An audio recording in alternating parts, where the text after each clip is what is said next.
Welcome back. In our previous episode, we explored the global tunes of writing. Today, join me on a uniquely Vietnamese journey.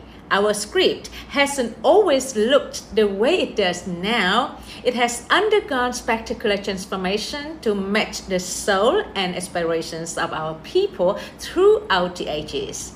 Are you ready to see how the Vietnamese language has changed its outfit over time? The first stage lasted over a millennium, spanning the long period of Northern rule and several centuries after independence, the era of Chữ Hán or Chữ Nôm. It wasn't just imposed by the North. Vietnamese feudal dynasties who deeply valued Confucianism proactively chose Han script as the foundation for state governance, for education, and the civil service exams.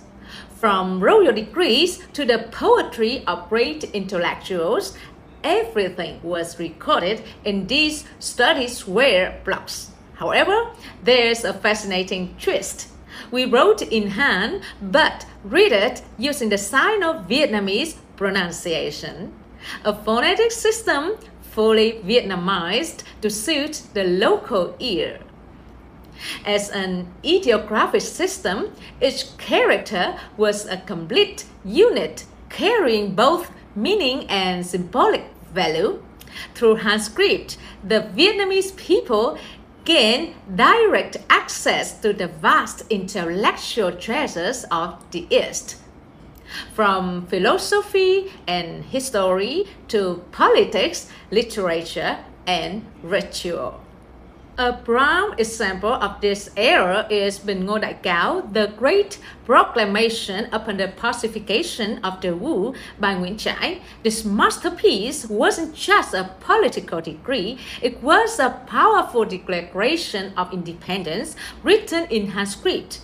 By utilizing these study square characters, Nguyễn Trãi didn't just borrow a foreign script, he mastered it with a unique Vietnamese pronunciation that resonated with the local soul to articulate a sophisticated Vietnamese philosophy of justice and humanness.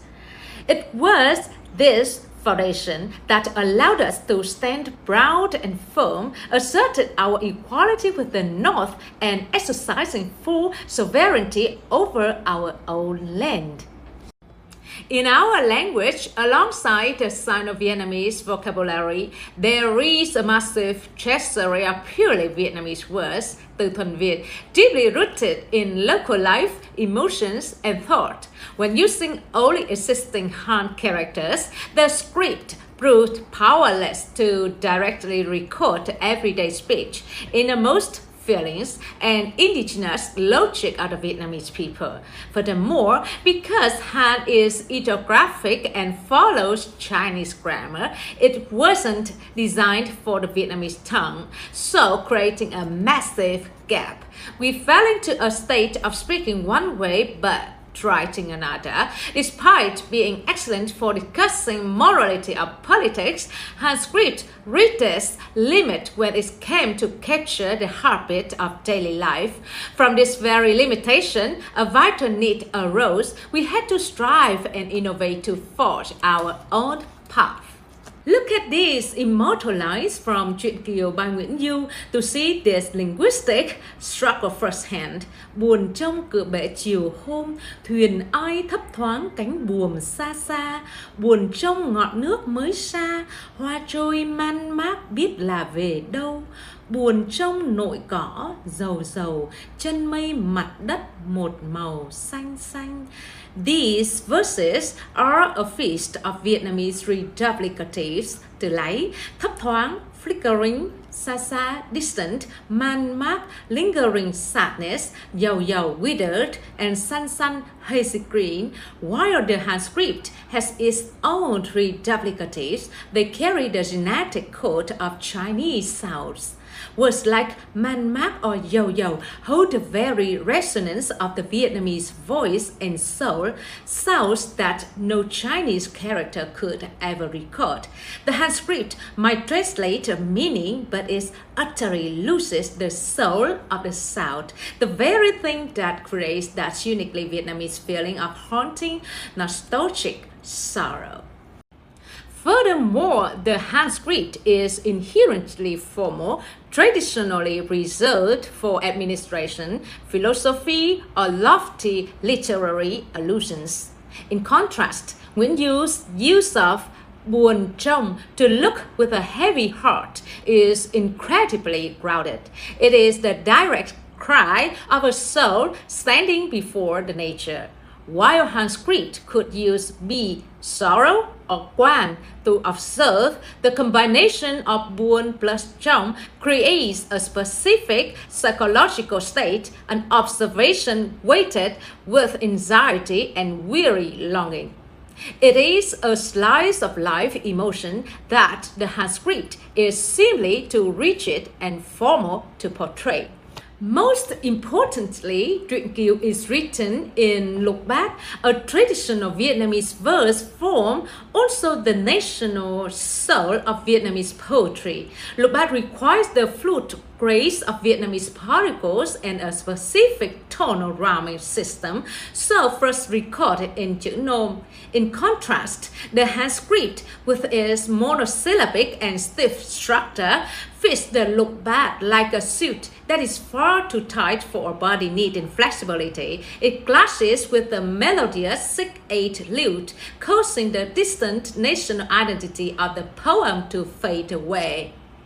Around the 10th century, after regaining independence, Chữ Nôm was born to record our own voice and fill the gaps that Han script could not.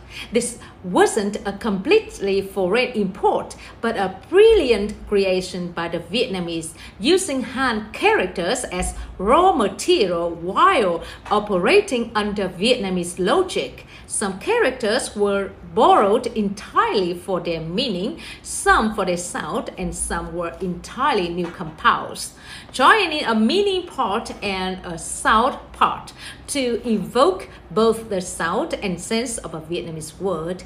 Thanks to Chữ Nôm, Vietnamese entered the world of writing directly for the first time, no longer borrowing someone else's words to tell our own story. We could finally write exactly how we spoke and felt. This is why Chữ Nôm became the engine for flourishing national literature, producing masterpieces like Truyện Kiều by Nguyễn Du.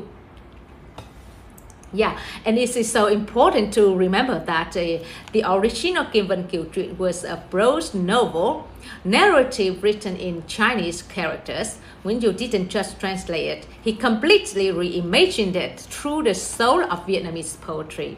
To see this artistic transformation in action, look at his famous opening lines: trăm năm trong cõi người ta, chữ tài, chữ mệnh khéo là ghét nhau.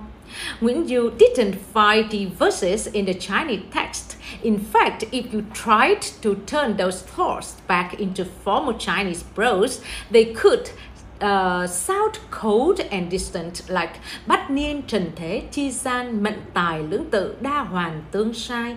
By choosing the lục bát, when you make the story flow like a lullaby, deeply resonating with the Vietnamese psyche. Take the phrase khéo là, how ironically it carries a tone of dry wit and everyday lament that is down to earth, yet deeply philosophical.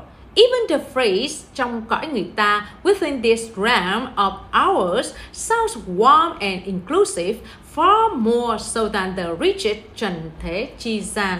When you didn't just retell a story, he used the Vietnamese way of speaking to breathe life into a Vietnamese soul. Through Chữ Nôm, he proved that our language could take a foreign prose plot and transform it into a masterpiece of world-class poetry.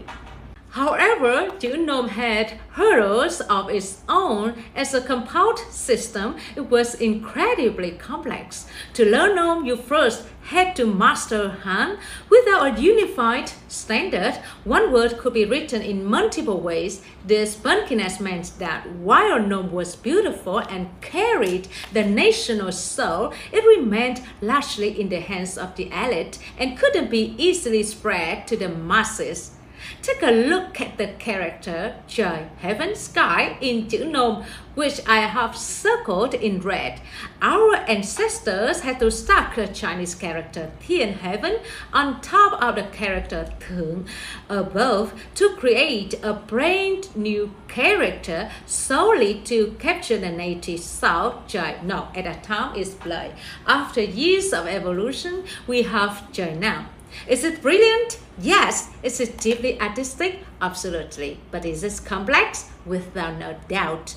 To write just a single syllable word, one had to stack two different Chinese characters together. Furthermore, if you didn't already master Chinese characters, you had no hope of reading Chữ Nôm. It was a challenge built upon a challenge. This is precisely why the arrival of the Latin alphabet was such a revolution. With just 4 simple characters, the, e, and the tone, when we solved the problem of recording sound directly. No more boring, no more layers of complex ideographic meanings. It was a pivotal shift from symbolic-based thinking to total phonetic freedom. Eventually, the arrival of chữ quốc ngữ would replace it, leading to a new era of mass literacy. But we do not dismiss Chữ Nôm. On the contrary, we cherish it as a monumental leap in our ancestors' creative journey. Chữ Nôm was a silent yet powerful declaration of cultural independence. Its greatest value isn't convenience, it's a historical and cultural significance. It marked the moment we became deeply conscious of our own voice, showing the courage to protect and elevate Vietnamese into a language of high literature, philosophy, and profound emotion. Chữ quốc ngữ arrived much later than chữ Hán or chữ Nôm, but it ushered in a completely new epoch. Originating in the 17th century, it was developed by Western missionaries, primarily the Portuguese, during their missions in Vietnam. Among them, Alexandre de Groot stands out as a pivotal feature. In 1651, he published the Dictionarium Anameticum Lusitanum et Latinum, the first trilingual Vietnamese-Portuguese Latin dictionary. This wasn't just a book, it was the first official codification of our language into the Latin script, laying the very foundation for the chữ quốc ngữ we use today. Based on the Latin alphabet and the principle of write what you hear, these pioneers found a way to transcribe Vietnamese phonetically so it could be read, spoken, and taught easily. Unlike the ideographic Han or complex hybrid Nôm, quốc ngữ is a phonemic sound-based trip. Each letter represents a sound combined with a diacritics, those unique tone marks to reflect the musical phonology of Vietnamese.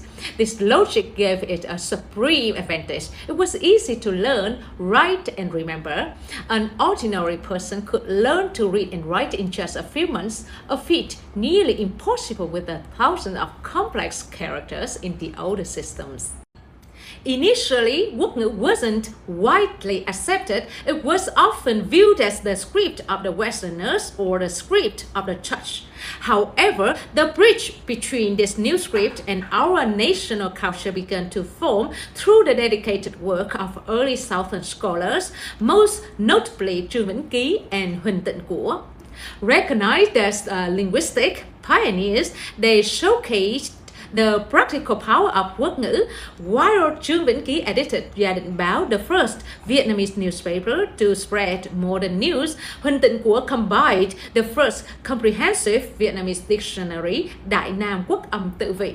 Together, they proved that this Latin-based script could perfectly capture the richness of our mother tongue. As we moved into the early 20th century, a new wave of patriots and intellectuals took the baton. Leaders of the Đông Kinh Nghĩa Thuật movement promoted quốc ngữ as the script of independence to enlighten the public. Later, the brilliant writers of Tự Lực Văn Đoàn and many other scholars used it to craft modern literature and journalism. Through their collective efforts, quốc ngữ was no longer a foreign tool, it became the language of our entire society.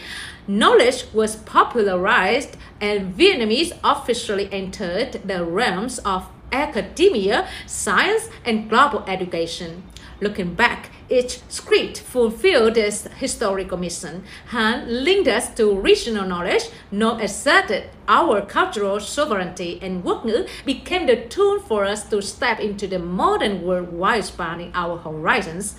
We are also aware of a unique script known as Hoa Đậu, which is believed to be the ancient writing system of the early Vietnamese people, the Lạc Việt, before the introduction of Chinese characters. This remains a fascinating and highly debated topic within the fields of Vietnamese history and linguistics. Nevertheless, based on the evidence found in historical records on bronze drums and ancient bronze tools, we have every right to take pride in this ancestral heritage. We will delve deeper into this script if given a more suitable opportunity. Today, we speak and write in chữ quốc ngữ. Like any human creation, it is not without its flaws. Regional accents, spelling inconsistencies, and the natural gap between the spoken word and the written page still remain. But we must remember, a script is not a monument fixed in stone. It is a living language. It is breathed, shifted, and evolved to reach us, and it will surely continue to change. Our mission today is a delicate balance. We must protect the elegance and purity of our mother tongue from senseless misuse while staying open to the inevitable evolution of the digital age. Honoring our history does not mean closing the door on the future. Preserving the soul of Vietnamese doesn't mean freezing it in time. It means allowing it to breathe alongside modern life while remaining anchored to our deep cultural roots. So, if we view Vietnamese as a living being, constantly growing and adapting, what do you think its outfit will look like a century from now? Will it be simpler or perhaps more complex? Share your thoughts in the comments below. Thank you for joining me on this journey through the soul of our script. Until next time, bye!